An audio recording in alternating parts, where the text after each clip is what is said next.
What's up, guys? We're back. Episode 3 of the Chiss Ascendancy podcast. Episode 3. We made it. Revenge of the Chiss. So today, you know what? We started talking about the Clone Wars last week and the legacy of the Clone Wars, what it's about, all those things, what we want to see in Season 7. Right. What we didn't get to was a trailer breakdown. And what we actually are already knowing about Season 7. Exactly. So not necessarily a frame by frame, because that would take forever. Yeah. But just, you know, play, pause. What do you think about this? Play, right. Pause, that sort of thing. And then at the end, so this is the past by the time this has come out. But we've been asking you guys for questions and, things that you want to know. So we've got a pretty good little list going. And so at the end, after we do the trailer breakdown, we'll address that. Okay? So stick around, stick with us, and we'll get to it. All right? So whenever you're ready. Let's go. Let's do it.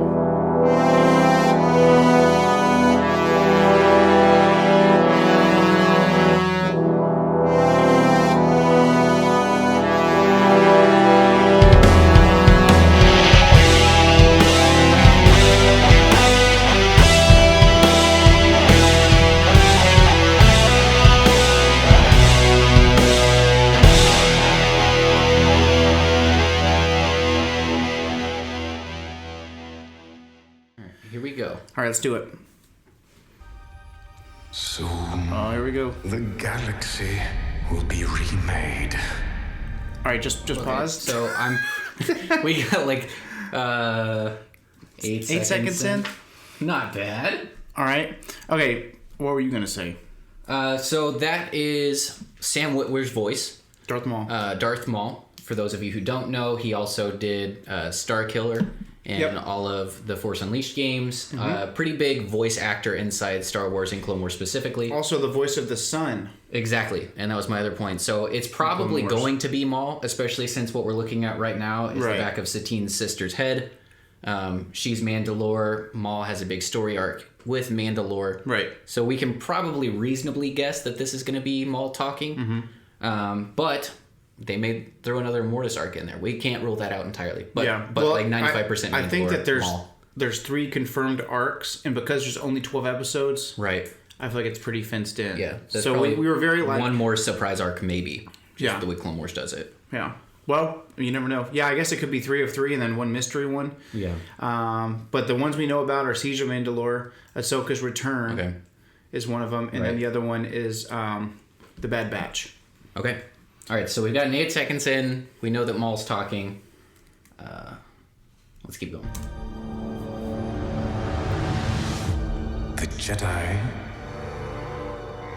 and okay, so obviously we're seeing some big team battles out here. Yep. And we've got kind of, I feel like a callback to Episode 2, where you've got Windu and you've got Kenobi, and they're just completely surrounded by an army of droids. Yeah, very much like when, Count Dooku pauses the battle droids. Yeah, in the arena. We're missing Kieti and Kit Fisto, but we'll take it. Can't have a perfect. Also, walking into frame right here, Captain Rex. You've got, it looks like Rex, and maybe a couple of ARC troopers behind him. Yeah, could be. Can we talk over the video? Or is that a no-go? We could. Good. So you got the 501st on the left. will die. Maul. I sense a plot to destroy the Jedi. Pause that. So what's really cool is we get a couple of frames in here where it's just straight up taken from Episode 3. Right.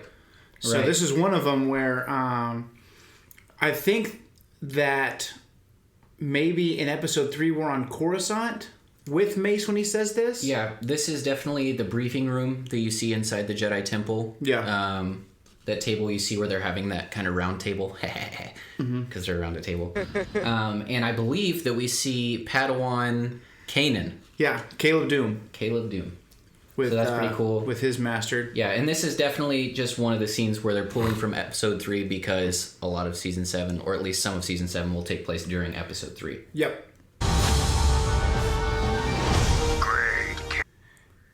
Dang, so Which one's the clone with? Jesse. Jesse. Okay. Clone Jesse is the one that has the Republic signia tattooed across his whole face.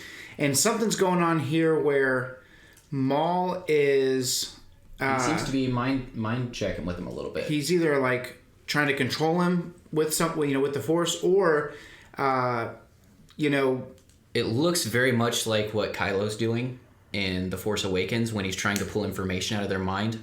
And my guess is that Maul is probably also sensing the plot to destroy the Jedi, and he wants to know what's going on for himself. Right. So he's pulling stuff out of the clone. And it could be also that, we don't know, but there definitely could be... I don't know. Order 66 is to destroy the Jedi because they've tried to overthrow the Republic. Mm-hmm.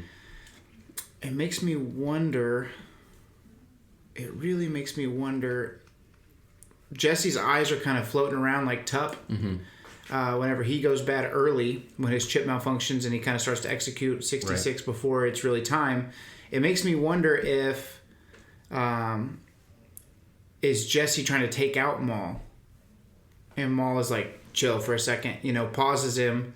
I don't know. I don't think that's the case because Maul's obviously not a Jedi, right? And we know for a fact that if there's a list of Jedi that need to be taken out. And I think that one of the reasons we know that is because Anakin's removed from that list once he becomes Darth Vader. Yeah. So we may see, depending on how much they go into, or if they get to Order 66, depending on how far into Episode 3 Season 7 crosses over, I've never thought about this, but you might see animated Darth Vader pre-suit in Season 7. Maybe so. I mean, we'll get further into it, but I know there's a scene, or at least a frame, where Anakin's talking to Padme, and Padme's looking pretty pregnant. So we're very at the end of Episode 3 at that point. Yeah. Well, she's for sure. That's one of the things that we knew for sure. We were getting into Episode 3 because of the saga that films was because of that crossover. Confirmed. Yep. We must take. Why would anyone walk away from being a Jedi? What's going on with this girl's hair? I don't know. She looks like a sheep. Like an actual sheep. She's gotten shaved everything but her forehead. You missed a spot, Sean. Sean sheep. Go ahead. We were trained to be keepers of the peace. Okay, so this is not something we've seen before. This is, coming out of a flashback where Ahsoka left the Jedi of her own volition. Correct. And then... Dude, I cannot remember. What's her name? I'm looking it up right now. I can't remember her name. We'll just call her Satine's sister for now. As far as I know, she's in charge of Overwatch now. But they're buddy-buddy, and she's saying she's keeping the peace, so it looks like... Bo-Katan. Oh my gosh, I'm so ashamed. We know for sure that Bo-Katan is going to survive Season 7 because she's in Rebels. Because she's in Rebels. Spoiler alert, if you haven't seen Rebels. It's been a couple of years. Get over it. But we know for a fact that she's going to be... Bo-Katan has to survive. So this looks like... My guess is here that this is the old ancient Roman handshake, brother to brother, I guess sister to sister in this case. This is when Ahsoka is going to show up on Mandalore to help Bo-Katan because they can't stop Maul's Shadow Collective Mandalorians. Right. Yeah. It definitely has to tie into the Maul arc because he's definitely tied in with Mandalore at this point because that's his grip on the crime syndicate. Yeah, Siege of Mandalore might if I haven't read this already, it just makes sense that Siege of Mandalore is the final arc. Yeah. Yeah, well, because we know that here's something we know. We know he took over the crime syndicates from his little bit into Solo. Right. We know that he was ruling the underworld for quite a while because... Well, you've got the Son of Dathomir story arc. Right. That is already a comic where his Death Watch Mandalorians break him out of prison. So once in Season 5, I believe it is, when Sidious comes and kind of... He takes care of Savage and Maul, and Savage obviously is killed. Maul is taken prisoner. Yeah. And that story arc in those comics talks about the Mandalorians breaking Maul out, talks about him getting back into the swing of things. he bests Grievous and Dooku.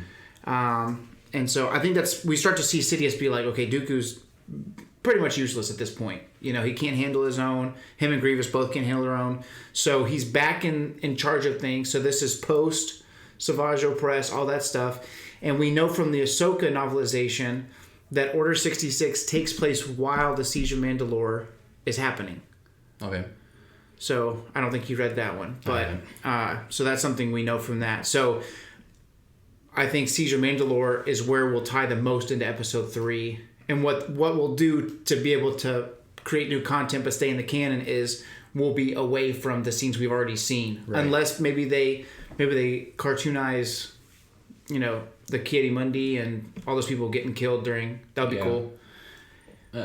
Yeah, I could see that happening, but I know they definitely also need to get back to what was given at Solo, because it was just kind of like a nice, 35-second conversation, maybe? Mm-hmm. I don't think we're gonna see him start Crimson Dawn. We'll see. I don't think we'll see it. Perhaps. Not soldiers. We got long hair Anakin back. Yeah, so Episode 3 Anakin. Definitely going in to Episode 3 a little bit. Also, was that Tarkin that Ahsoka was talking to? Who? When? What are you talking about? Just a second ago. Hold on. Right there. That's Rex. Is it? Yeah, you can see his little... I thought it was an officer's uniform.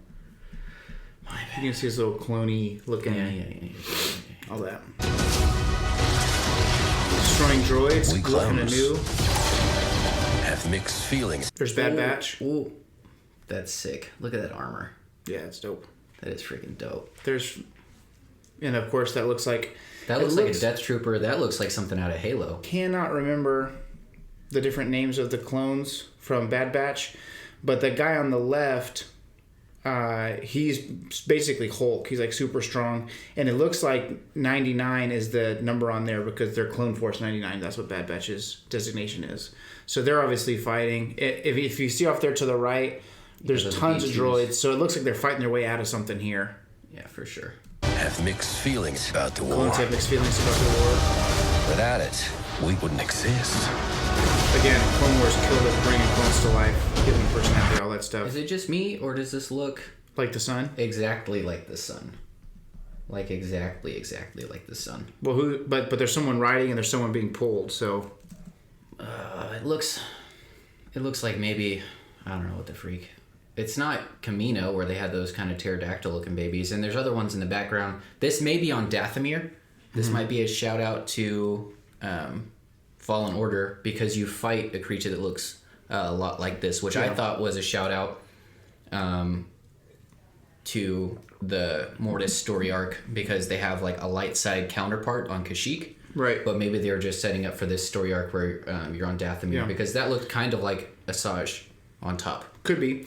And also, you got the Dark Disciple arc, obviously. Amazing novel right here. Yeah. Well, and that would make sense. This could very well be Quinlan Vos that is being carried, because a lot of that story takes place on Dathomir. Yeah. And I know that one of the I'm obviously deep in the collector side of things, and one of the things that's rumored is a new Quinlan Vos figure, whether it's 6-inch or 3/4 inch. Huge Quinlan Vos fan. So maybe... if they do have the 3 arcs and the other, if they keep it to 3 episodes each, the 4th arc could be maybe a combination of Dark Disciple and some other things. Yeah, for sure. All part of the plan. The plan. What does that mean? The plan. Well, Is he talking about Sidious's plan? I think he's probably privy to Sidious's... You know what? Maybe he's working that's as like an extension of Sidious's will at this point, is he not? No. Or did he get back out? Because I know like Sidious was like, I have plans for you. No, that his plans for Maul are just to get out of the way. I don't know what he means by plans. He's definitely on his own. He's definitely working in his own volition.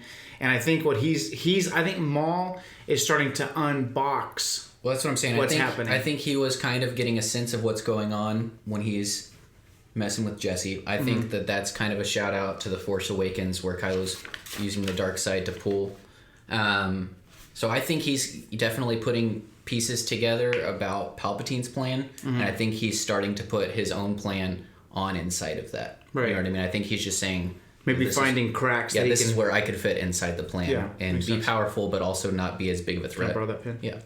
Yeah, I totally agree. I think that he's one of the things I love about Maul is that we're starting to see now that he's in episode 1. He says like 2 lines.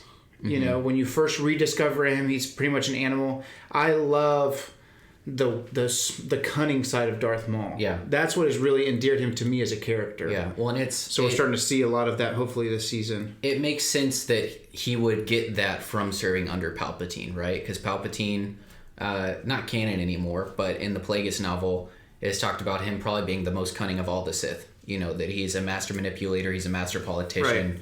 Well, even in the ongoing canon comic books, there's a story where Darth Vader goes to Mustafar and he's kind of walking into almost like a spirit realm, because he's trying to find Padme and resurrect Padme or whatever.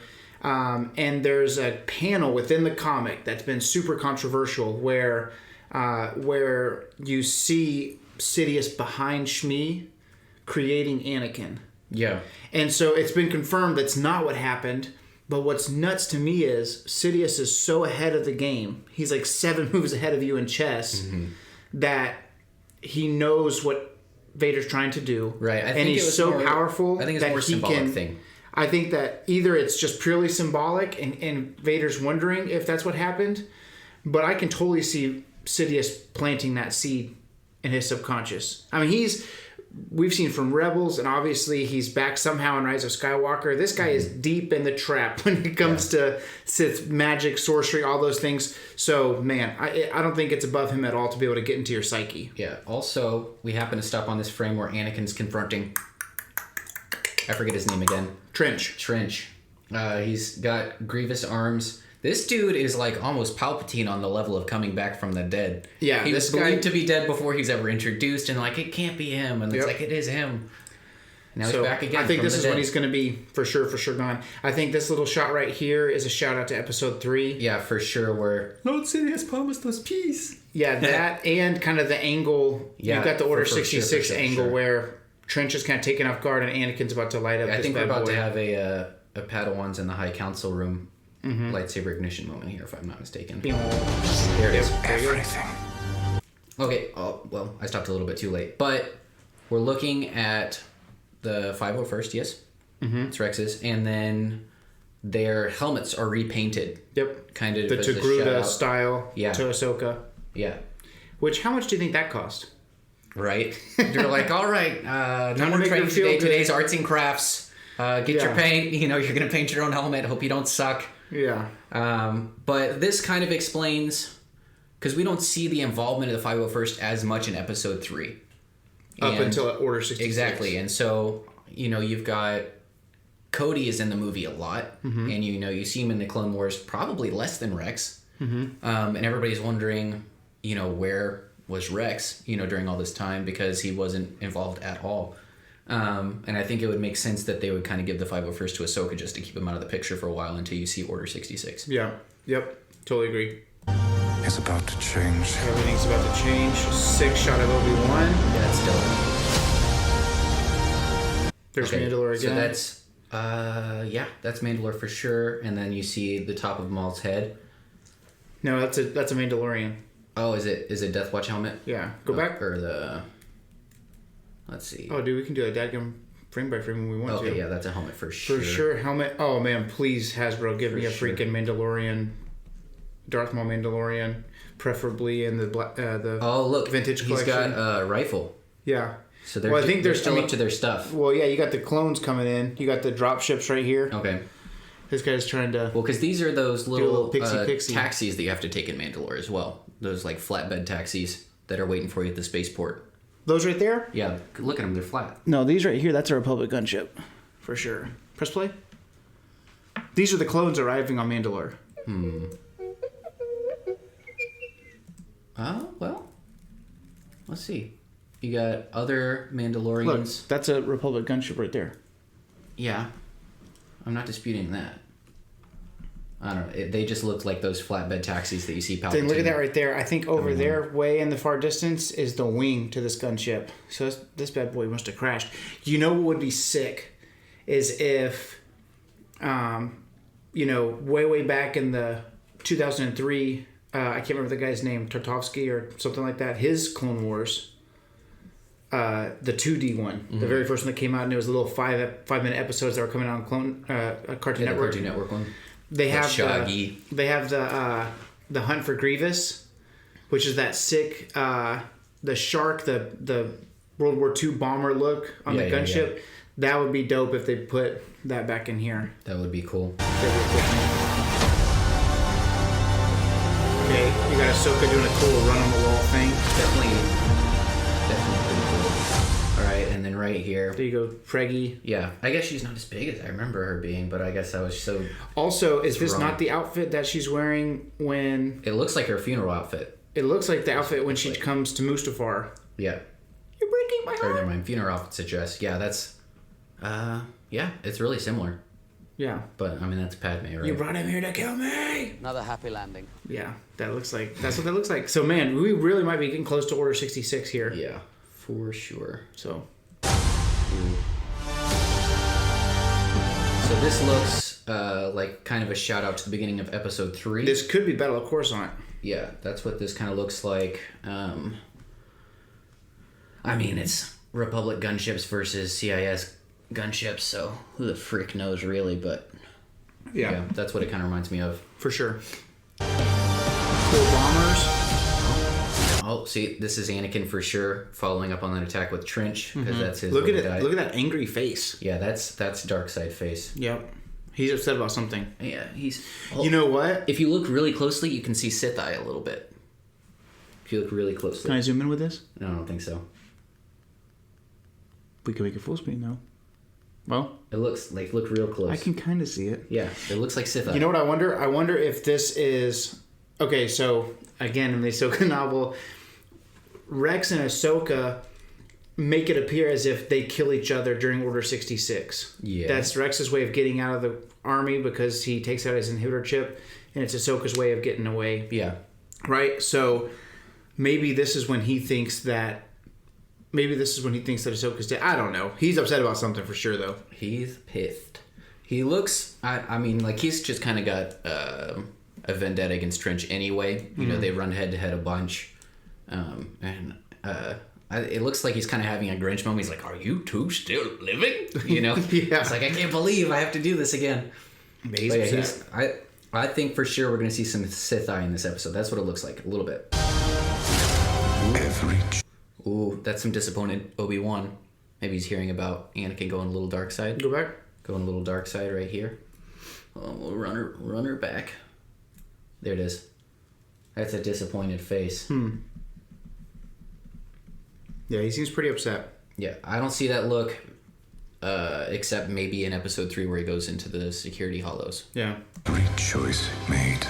Big choice. Ooh. Has led to this. Look at that. This is on Mandalore for sure. Well, this is in the throne room. Jinx. Dang, it looks like Maul may be offering Ahsoka an apprenticeship.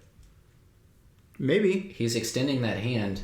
He's doing the Kylo. He's doing the Kylo hand. And also, you know, he's looking for an apprentice. Savage is gone. And he knows that Ahsoka's kind of a free agent. And she's kind of disenfranchised by the Jedi. She's not happy with them. And there's no way he would know this, but she does have a little bit of a penchant for the dark side from our Mortis arc. She was pretty easily corrupted by the sun. Yeah. You know, I think here he's just monologuing. I think he's wasting time. You think They're so? for sure going to face off. Oh, yeah. Yeah. You know, what's really cool that you might not... Oh, I think I told you, but somebody that's watching this might know is that just like with Solo... Darth Maul is played by two actors here. Right. So you've got Sam Witwer, he's doing the voice. Is captured by Ray Park. But they did Ray Park for Body Cap. So super awesome because Ray Park's been Darth Maul for forever. Yeah. It's cool that they're keeping both of them involved because Ray Park I think maybe he had two lines because he was the obvious physical choice for what they were looking for. Well, what's weird is I didn't know this, but Ray Park is not the voice of Darth Maul in Episode 1 either. There you have it. And then, you know, Sam Witwer he is Maul now since Maul only really had two lines, And then... So, yeah, you've got Sam Witwer. I know it's Ray Park, but Sam Witwer probably owns more screen time as Maul. Every is what I mean. Endearing personality trait that really, characterizes Maul as Maul, that's Sam Witwer. You know what I mean? That really deep Kenobi, just like that anger, that revulsion, that sadness. Then Sam Witwer does a really good job with helping you understand that he's thinking while he's talking. Right. There's definitely a more emotional depth, and that's what you're tied to, and that's Sam Witwer. So, really cool. Has led to this. She's got her 2 lightsabers. Maybe he's just trash talking. I don't know. Could be. So one thing that's really cool here that I found out is that Darth Maul's double blade, so he's only had the single for the longest, and he's had the Darksaber. We don't know where the heck that is right now, but it's still in his possession at this point. But you see on his left, that's classic Darth Maul handle. But on his right, that's believed to be Asajj Ventress's lightsaber that has a yellow blade from Dark Disciple. And so that Maul would make sense where they would type in the Dark Disciple arc, because how's he going to get that lightsaber? Right. So that would explain the end of Ventress, because we don't hear from her anymore. Doesn't Count Dooku kill her? I know that she dies. Yeah. But I can't remember how she dies. It's been so long since I read that book, to be honest. But she's got to get rid of, and that would make sense that Maul would do it and get that lightsaber at the same time. So he's bled the crystal. So that's super dope. He's about to go. It's just a beautiful thing where we get Darth Maul, and this might be the last time we get Darth Maul. We'll kind of talk about that a little bit later in the Q&A. But yeah, sick to get him. Very cool, iconic, in the very classic episode 1. Shot. Bum, bum, bum, bum, bum, Yeah. So everything's led to this.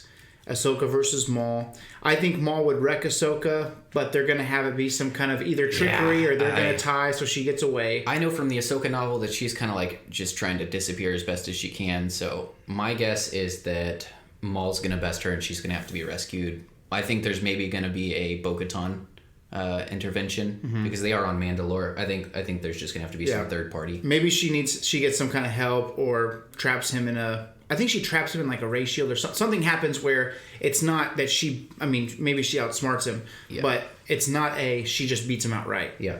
I couldn't see that happening. Cool explosion? Yeah, cool explosion. Oh, hold on. What was that? What is Anakin fight? Oh, are they on Geonosis? I hate these things. Oh, man. They are kind of the worst. But that's what it looks like, and then... He's got maybe some bad batch troopers. Those helmets look atypical. Explosion.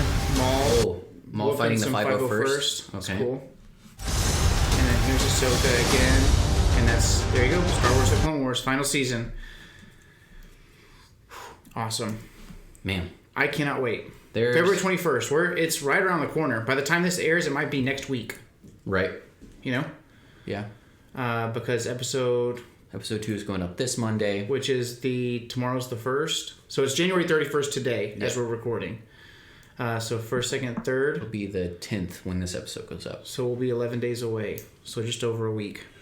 Cool. Well, that's awesome. So that's kind of our, maybe not frame by frame, almost frame by frame breakdown at this point. But we're super stoked.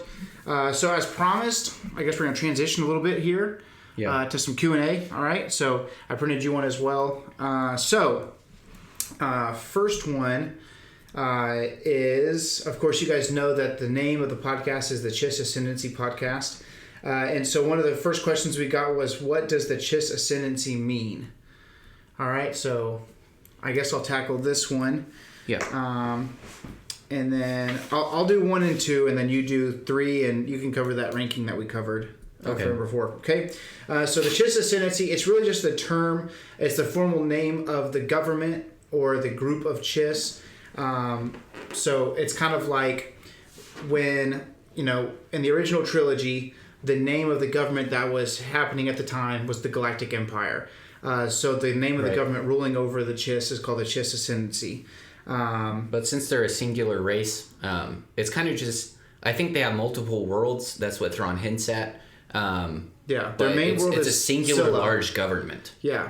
And the cool thing is they're a ruling family, but instead of like with a democracy, you have, governors and senators. So basically there's one ruling family. It's an autocracy that you have the ruling, aristocra is how they say it in the books. But you have the ruling, basically king or prime minister or whatever. And then members of his family are really the governors as well. Yeah. So it's there's definitely some talk being had. It's not a dictatorship, but it's all of the same family.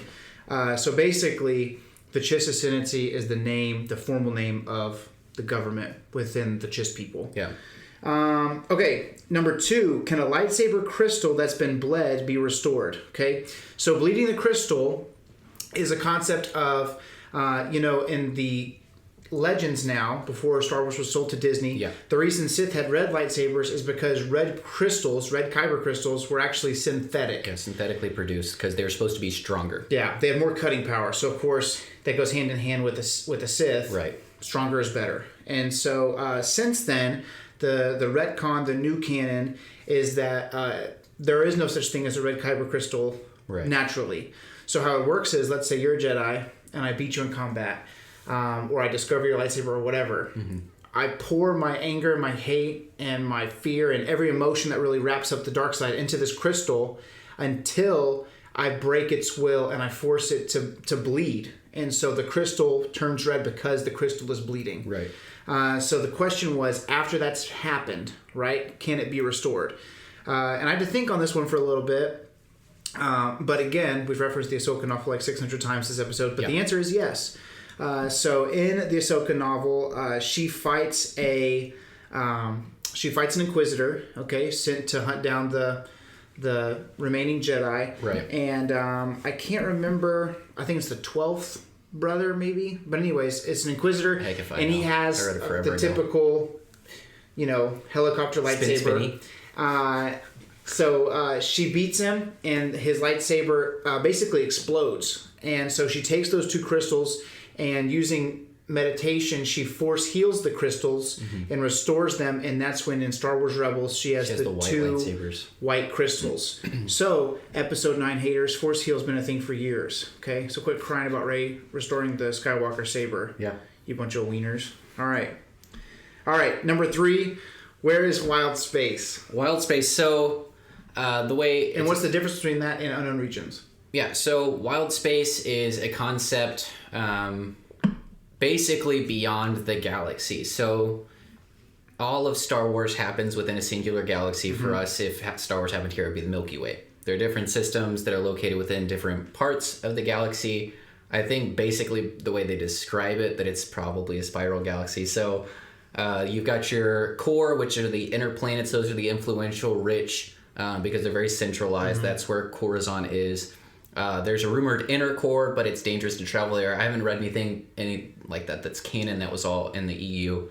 Then there's the mid-rim, and then there's the outer rim. And those kind of planets you have... Utapau is probably the most notorious. I think Tatooine's also in the outer rim. Yeah. And then, and we know that from episode 2, you've got Dexter Jetster. Right. Hello, Dex. And he says that Kamino is beyond the outer rim. Yeah. So it's right on the edge. That's more of the unknown regions. Those are parts of the galaxy that are just so far out of the way. They haven't really been mapped. They speak languages that aren't consistent. That's why you either have to bring translator droids or somebody that grew up out there. Right. And then the wild space is just outside the galaxy as they know it. That's why you and I think there's pockets within the known galaxy that is referred to as wild space as well. Possibly, yeah.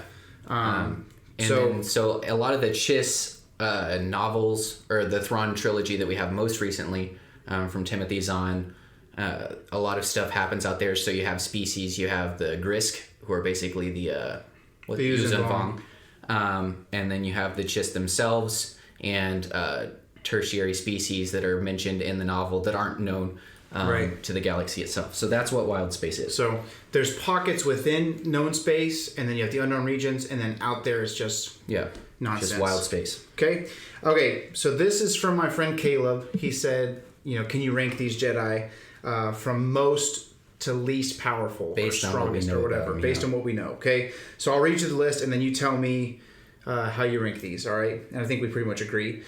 So you have Coyote Mundi. What about the droid attack on the Wookiees? Right. You've got Kit Fisto, the Smiling Jedi. And then you got Plo Koon. And then you've got Eth Koth. And you've got Saesee Tiin. Okay? Yeah. So, to my mind, we see Plo a lot in the Clone Wars, and he is a straight G. He's basically Ahsoka's master that's not her master. They're really close. But so for me, from what I've seen and from the wisdom aspect and the overall coolness, I think Plo's probably the strongest on that list. Mm-hmm. He's an influential member of the Jedi Council. He is really wise. He's powerful. He has much stronger empathy than a lot of the Jedi. You know, the clones are like, leave us, we're supposed to die. They're supposed to be expendable, and he's like, not to me. Not to me. That's so dope. Okay, so Plo is my favorite on that list. I think he's probably the most powerful. Yep. After that, we see Kit Fisto, probably the most. He's also really powerful. So much so, well, I guess two of the other on this list are brought with Mace to confront Palpatine. But Kit lasts second longest. Yeah. So he's got great teeth. Also, he's got great teeth. He's got a great smile. Yeah. You know, just a winsome guy. He likes to be happy. He fixed C-3PO in Episode 2 by removing his head from the B-1 body. Right. I give him number 2 on that list. Technically R2 removes the head, but he force pushes him. Yeah. Oh, well. And then 3, Coyote Mundi. I think I just know more about him. I honestly, when this list was given to me, I didn't know a lot about Saesee Tiin or Eth Koth. To my mind, since they both died in 0.5 seconds in the Palpatine fight. Yeah. Pretty even Stevens, but Josiah had more of an opinionated view on that. But anyway, getting a little off track. Coyote Mundi, for me, was number 3. Yeah. And then, so to wrap this up, I put Saesee Tiin as 4 just because of his cool helmet. His cool helmet and the no longer canon. Still counts. And then Eth Koth is last because we don't know that much about him, and he dies like a wimp. All right, next question. Has Thrawn ever been in love? I don't think he's outright been in love before. We find out in the Thrawn novels that there is Admiral Ar'alani. The answer might be... Perhaps. So this seems to be kind of a romantic interest there. They at least work really good together. And then the follow-up question was, if not, so if he's not been in love before, do you think if George Lucas would have created Thrawn that he would have been more of a love interest? I think that George Lucas is definitely more likely to give everybody a love interest. George loves love. I think no. Yeah. Is my opinion. I disagree. I think everybody that George Lucas ever created loves somebody. Okay, I'll explain my answer. He's so desperate for people to love each other that Luke loves Leia for a second. Okay? It's a desperate galaxy out there. I'll support my answer though. So maybe with Ar'alani, there is kind of a Satine Obi-Wan working dynamic where they're kind of like love angry at each other. They've definitely got a history. They definitely got a past. They're very familiar with each other and each other's tactics and styles. But if George were in charge, I don't think that he necessarily would have given him a love interest. And this is because every love interest that you see in Star Wars for a main character is a developing point in their personality. Mm-hmm. So Padme was a turning point for Anakin. He had that love interest so that he would have that hate and that desire to save her, and it was a really forming personality trait. Yeah. Obi-Wan had that relationships with Satine. I think that showed a little bit of his youth naivety. Yeah, but that was pre-existing. Yeah, but I'm saying I think that was added to give him the dynamic of showing that he has that human side, because he's such a good guy, you know, in all the films. He's probably exposed to the most detrimental things, and he's like never once tempted by the dark side, but he has this one weakness. Yeah. I just really think that George gives love interests for a reason, and I don't think it's necessarily pertinent to Thrawn's personality because he's so logic driven and not emotionally driven. I don't think it would have been a necessary thing. I think that he would have, because George is all about the love, baby. All right. And then, is Thrawn closer to fan fiction than being a part of Star Wars family? Absolutely not. No. Okay. Actually, I know we're getting ready to close this thing out, but, when Star Wars first finished, that's why I said episode 10, 11, 12 is coming for sure at some day, because, 4, 5, and 6 came out, and they're like, the last Star Wars. And then Episode 3 came out, and they're like, imagine a world where this is the last Star Wars. I don't know why I sound like Will Arnett's Batman, but... and then, of course, this one was like, the saga concludes. And I was like, yeah, for now, we'll see. But when Star Wars kind of started fading out after 1984, Return of the Jedi came out, right around 1990, nobody really was talking about Star Wars that much. And they hired a genius by the name of Timothy Zahn to bring people back into the Star Wars fold. And the product was Grand Admiral Thrawn. It was beautiful. And... I've heard stories that when that book came out, 1993 maybe, something like that, when Heir to the Empire first came out, you couldn't find Heir to the Empire in a bookstore for like a 2 or 3 hour radius around you. Like you were, and this is before Amazon and all that kind of stuff. So you actually had to go to the store, and when people were going to these bookstores, you couldn't find it. Yeah. You could not find this book. And so really...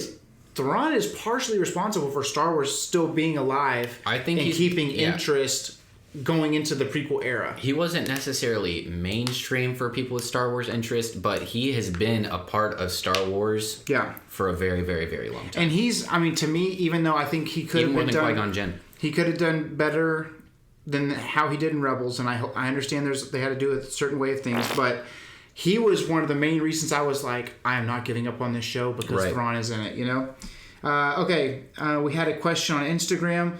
Who are each of y'all's favorite Jedi and Sith? I guessed for you because my favorite Jedi has, since I was a kid, been Obi-Wan, and that choice has only ever been redeemed further and further the more I get to know about Obi-Wan. But also very close for me with Qui-Gon. I have mad respect for Qui-Gon, and then I was on a kick where I really like Quinlan Vos, but Obi-Wan overall is my favorite. Okay. Favorite Sith. Favorite Sith. You had a really good guess. I really, really, really do like Bane. I also really like Revan. But I think as a pure Sith, I like Bane the most. He's got that scholar, but he's also just a straight baller. Yeah. Just super powerful, super wise. Please give us a Bane series or Disney Plus movie. Who cares? I just want somebody to make something about it. Or re-release a new book about it or something. Let Timothy Zahn do it. Or if they wanted to throw it back to Drew Karpyshyn, that'd be sick. And if he literally just printed the same exact book, I wouldn't even care. Or except for instead of mining Cortosis, he'd have to mine Dunium. Whatever her name is that did Master and Apprentice, Claudia Gray. Yeah, she'd be fantastic. Good. Okay, so for me, favorite Jedis. All right, listen, it fluctuates. I've read so many Legends books, and so to me, that's Luke Skywalker. Like that's. When I think of Luke, that's who I think of. Okay, not a bad choice. So Luke, Qui-Gon, Obi-Wan, it's just a rotation, man. Like when you have a professional baseball team, you don't have one pitcher. You want 3 or 4 people in that bullpen you can trust. All right. So yeah, to me, I just think, man, Qui-Gon's the reason that we understand the cosmic force at the rate that we do. Obi-Wan's he is a picture of a perfect Jedi. He is pretty much a perfect Jedi. He's got one flaw. And Luke is and she died. Luke's an amazing character. And in Legends / EU, whatever you want to call it, he's doing things that like nobody's ever done before. Luke is outrageous. So favorite Sith. Oh man. The list is just endless. But you have Darth Nihilus that was consuming planets. There are a lot of great because he wanted power. So that's or the original Emperor who doesn't talk over me necessarily exist. Okay, but yeah, it's got to be either Darth Bane or Palpatine. Yeah, like the two of them is just ridiculous. I guess in canon, it's Palpatine. He's the strongest Sith there's ever been. Bane's canon. Yeah, but they gave him that samurai helmet in the Clone Wars that I hated, but he's canon now. Yeah, but that's what I get. Hey, Mark Hamill voiced that guy. Still gave him a stupid helmet. Yeah, but anyways. That's why Palpatine trumps Bane if you're going strictly off of canon because we don't know enough about Bane and canon yet. Yeah, and if you want to put it this way, Palpatine is the fulfillment of Bane's vision. Yeah. Like when Bane enacted the rule of 2, he saw Palpatine. Mm-hmm. Okay. Is The Mandalorian the best Star Wars series ever? This is a toughie for me. Josiah asked me this question, and I was like, maybe for like 30 seconds. Like I was just thinking about it. I really couldn't make up my mind. I literally sat there and was like, I don't know. All right. So here was my answer. Okay, it has the best first season for a Star Wars show for sure. I think that there was a great vision by Jon Favreau. I think he fulfilled a lot of things that I've always wanted to see. Even just stupid little things. I was like, he used his cargo pouch. You know, like they're always wearing these things, but you never see him use them. Yeah. But yeah, I think the first season was great. The thing is, there's not enough depth there yet. Right. I think they could have done more with the story. It took them a long time for them to gain a direction of, okay, I've got this kid and he's just dragging him around for several episodes before finally in the last episode he's like, I guess you're with me now, kid, you know, and they're going and they're doing something now. And I know that's probably the like number one critique that I've read about or seen other people talk about, and it's valid. That being said, I still loved it. I still loved it a lot. I think it had an amazing first season. We'll know we know it's going to for sure have a second season. We don't know about 3, 4, and so forth. Right. But man, I mean, there's so many things that people loved about it, and with season 2 coming, we'll see how it pans out. You know, sometimes I feel like the first episode or 2 of a show is really good because that's where all your ideas were. And then once it's a running show, it's hard to keep up with that greatness. But I think it's going to be good. I think if it's easily number 2, if it's not number 1, Clone Wars is probably considered number 1. But if they keep going with this, it could get dicey. You know, man, you put a live action Bosk on the screen, and we're talking, that's heavy hitting right there. All right. Okay, and then the next question was, if The Mandalorian is only 5 years after Return of the Jedi, why doesn't anyone know about the Jedi and recognize that's what Baby Yoda is doing, the child, that he's using the Force? Okay, so this is a pretty good answer. My answer was the Jedi haven't been around for about 30 years at this point, and even when they were around, places all over the galaxy had never seen a Jedi. Okay? Yeah. In the book, The Force Collector, which is a little bit later in the timeline of things, they're considered to be a complete myth.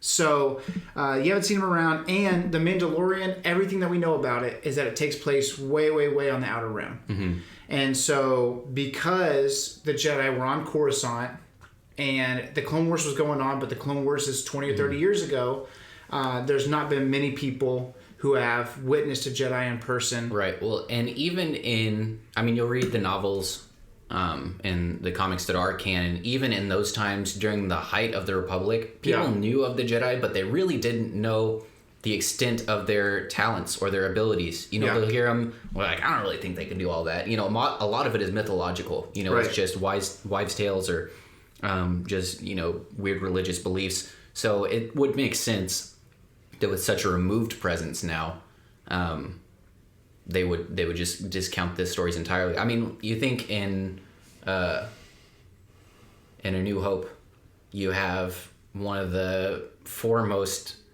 minds in the Empire who works with Vader on a personal basis all the time, and he still doesn't believe that Vader can do what Vader can do. You know what I mean? And you have somebody that's close to the second most powerful being in the galaxy. You know, remove that entirely. You know, it makes complete sense that people. Well, you've got Han Solo, who is, I don't know, like 30, whenever Episode 4 is going on, and he says hokey religions and ancient weapons are no match. So hokey to me means it's bullcorn, right? You know, and so he's 30, so that means that he already alive for 10 years during the Clone Wars, right? You know what I'm saying? So I think that you have to realize, the galaxy of Star Wars is trillions of people. Yeah. We have 7 billion people just on our planet. Now imagine a galaxy wide of beings. Yeah. You know, trillions, and there are supposed to be about 10,000 Jedi. I mean, if there were 10,000 Jedi that could actually use the Force on this Earth, that's a minute amount of people. So imagine 10,000 people who can use the Force. You get maybe 2 cents in a per galaxy planet. of freaking trillions of people. Yeah. Absolutely. So to me, that's the reason why it doesn't make sense. Okay? And last question, and then we'll be done, is, do you believe that we'll ever get a follow-up to Solo? A New Hope? Well, I think directly in line with, you know, I think it did leave a door open. I think that they on purpose did leave a door open. You've got Maul that says, "Come to me on Dathomir." He stands up. He's got the dadgum lightsaber. And then by the time we see Maul in Rebels, he's kind of hiding under a rock. So there's a big transition there. There's There's so much that could go on. I think that here's the thing with Solo to me. I loved it. I loved it. I loved seeing it in theaters. At the time, it was tied with Force Awakens for my favorite release under Disney. I know everybody loves Rogue One, and a lot of people loved The Last Jedi. Liked both of those. Loved Solo. Loved Force Awakens. If there is a follow-up, I bet you it's like a limited series. I don't see it being something that goes on the silver screen. Yeah. And also, and here's one of the reasons why I follow that up with this. When you have a series, you're able to be in completely different places from episode to episode. Right. You know, with The Mandalorian, it's about just him, so we're with him the whole time. But with Clone Wars, you're going to see it where we're with this person, now we're with this person. Now we could be on completely different ends of the galaxy. Well, and it's possible. The real follow-up to Solo to me is what's going on with Darth Maul. I know what the heck Han Solo's going to do. He's going to go do his crap until New Hope. I want to know what's going on with Crimson Dawn. I think it's possible that we'll see some of that in the Kenobi series, because we first see Han on Tatooine. He's doing a lot of business with Jabba. Mm-hmm. So obviously that's a which big is mentioned at the end of Solo. Exactly. We're going to go work for this fact. So I think if we do get a tie on, the most likely candidate in the upcoming future is going to be in the Kenobi series, especially since Kenobi has such strong ties with Maul. Toys. So, yeah, I think we could, and there's Disney is just the master of. Now we'll put it in a comic book, you know. So there's for sure going to be some kind of follow up. I mean, Darth Maul is the most exciting part for me of the new Clone Wars season coming up. I care about Ahsoka. I know what Anakin's going to do. Like, I want to see some more Darth Maul. I want to see some more Mandalorians. Yeah, I want to see some Sith Eyes Anakin. I want to see. I want to see Quinlan Vos, but we probably won't, just because there's so many. There's so few episodes, but we'll see. So thank you guys again for tuning in. This is episode 3 of the Chiss Ascendancy podcast, and may the Force be with you.